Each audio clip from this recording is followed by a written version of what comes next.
राजस्थान के एक शांत गांव में एक पुरानी जर्जर हवेली थी, जिसे गांव वाले दूर रहते थे। कहा जाता था कि अपनी शादी की रात एक दुल्हन को वहां अकेला छोड़ दिया गया था और उसका दूल्हा रहस्यमयी तरीके से गायब हो गया था। तब से उस हवेली में उसी दुल्हन की टूटी हुई बदले की आग से जलती आत्मा भटकती रहती थी।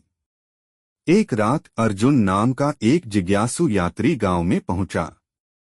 ग्रामीणों की चेतावनियों को नजरअंदाज करते हुए उसने हवेली की खोज करने की ठानी।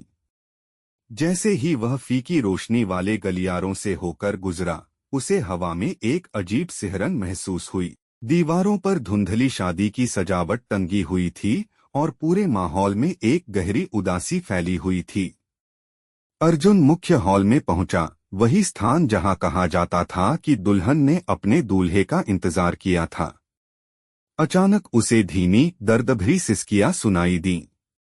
आवाज का पीछा करते हुए वह एक भूतिया दुल्हन के सामने पहुंचा, फटे हुए शादी के लिबास में लिपटी, खूबसूरत पर भयावह।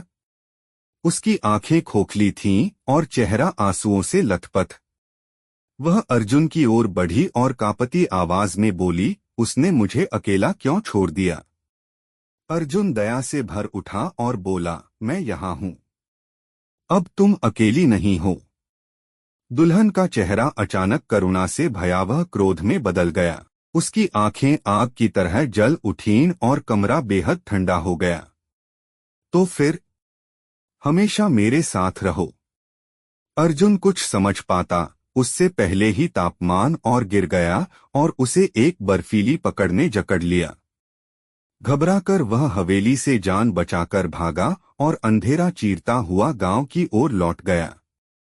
अगली सुबह ग्रामीणों ने उसे लापता हुआ तो पाया, पर जीवित। उसने हवेली में हुई घटना के बारे में कभी किसी से एक शब्द नहीं कहा। उस दिन से गांव वाले एकाकी दुल्हन की कहानी सुनाकर दूसरों को चेतावनी देने लगे, कुछ आत्माओं को छेड़ना ठीक नहीं। घटना के बाद अर्जुन गांव छोड़कर चला गया और जीवन फिर से सामान्य हो गया।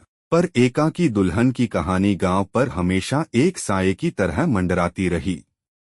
कई महीनों बाद कुछ युवा दोस्त अपनी बहादुरी साबित करने के लिए उस हवेली में रात बिताने पहुंचे। वे इन कहानियों को अंधविश्वास मानकर हंसते रहे। उनमें से एक थी मीरा, जो अपनी तर्कशक्ति पर गर्व करती थी। रात होते ही वे टूटते गिरते कमरों से होते हुए हवेली के भीतर पहुंच गए। उनके ठहाके दीवारों से टकराकर लौट रहे थे। उन्होंने वही मुख्य हॉल चुना जहां अर्जुन ने भूतिया दुल्हन को देखा था।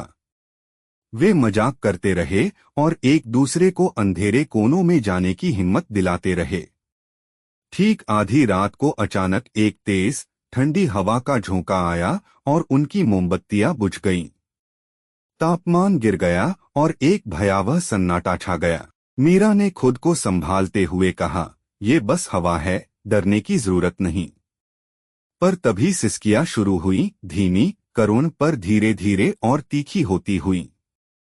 दोस्तों के चेहरों पर पसीना छलक आया। मीरा उन्हें समझाने की कोशिश करती रही, लेकिन सिसकियां चीखों में बदल गईं। ऐसा लगा जैसे आवाज हर दिशा से आ रही हो और उन्हें घेर रही हो।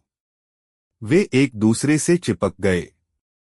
तभी अंधेरे में एक धुंधली कांपती हुई आकृति दिखाई दी, दुल्हन की आत्मा। उसका चेहरा विकृत था, पीड़ा से भरा। वह उनकी ओर बढ़ने लगी, उसकी आंखें सीधे मीरा पर टिक गईं। तुम यहाँ क्यों आई हो? उसकी गूंजती हुई ठंडी आवाज ने हवा चीर दी। मेरे इंतजार में खलल क्यों डालते हो? मीरा का गला सूख गया। वह कुछ बोल नहीं पाई। भूतिया दुल्हन का हाथ उसकी ओर उठा, एक ही समय पर विनती और धमकी दोनों। चीखते हुए दोस्त भाग खड़े हुए। वे अपनी सारी चीजें वहीं छोड़कर अंधेरी गलियों में भागते चले गए। सुबह होते ही गांव में नई घटना की चर्चा फैल गई। दोस्त कांपते हुए बस इतना कह पाए कि वे कभी वापस नहीं जाएंगे। ग्रामीणों ने इसे एक और चेतावनी मान लिया। हवेली अब भी वीरान खड़ी थी, उस दुल्हन की अनंत प्रतीक्षा की मौन गवाह। कहते हैं वह सिर्फ बदला नहीं बल्कि साथ चाहती थी, वह साथ जो उसे वादा किया गया था पर कभी मिला नहीं। गांव वाले अब भी उस कहानी को सुनाते हैं ताकि कोई और उस शापित हवेली की ओर न जाए।